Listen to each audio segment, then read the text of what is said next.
Singer on Davidtown, last comic standing, all over the place. Give it up for a good friend of mine, Tanyalee Davis. Some of you weren't expecting this, were you? Holy does she know? It's okay, I know. I'm different. I'm Canadian. When I actually got to see stand-up and how it was so immediate and being on stage and getting that reaction, I thought, oh my God, that's it. That's what I want to do. And then when I did the first time, it was like, oh, drugs. Can't even explain the adrenaline rush. It was absolutely fantastic. So I was hooked. That was it. I think my act has changed quite a bit because when I first started comedy, I did really sort of, I call it generic midget stuff, like kind of crutch level humor. I became a lot more animated on stage too and started like working, becoming more physical with my jokes and acting them out, and that took them to a whole different level. What they don't tell you is you end up drooling for months. You're like, oh, look at me, I'm a sexy.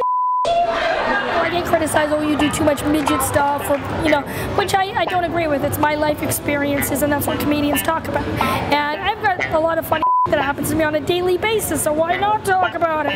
I'm not a generic white guy, so I think I bring something original to the table. I have a right to be pissed off about the whole period thing. I can't wear tampons because I trip over the strip. Come on, pull my string, make me talk. I've had some people turn me down. I had this one booker in Pennsylvania, the Improv, or Pittsburgh.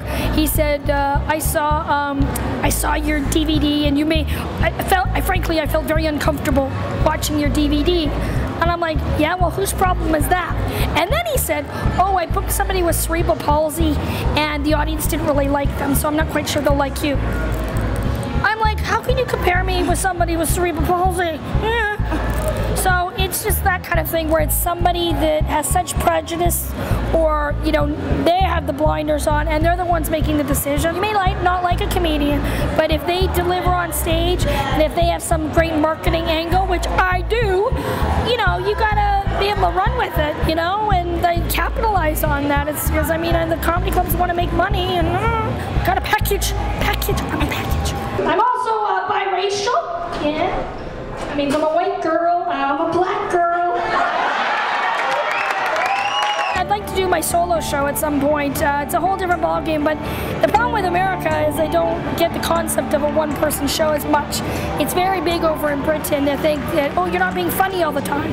But that's not the idea. It's kind of a different level type of show. You're really funny and you can bring them really low. I got some dark stuff from my childhood, and it's kind of like people close to the bone, but then if you bring it back up, now I'm touring it all through the UK at different theaters and stuff like that. So I'd love to bring it to Vegas or even around the States, but you know, it's just venues and marketing, and I don't want to have to leave Vegas. I think it's the best job in the world. I mean, I get paid decent money to make a fool of myself, or they have fun, make people's days, and travel, and you know, I only work a half an hour to an hour a night. Get to sleep all day, suntan, burn my armpits. It's wonderful. This is what back fat looks like, boys. Telling you, it works too, because this tattoo used to be on my shoulder.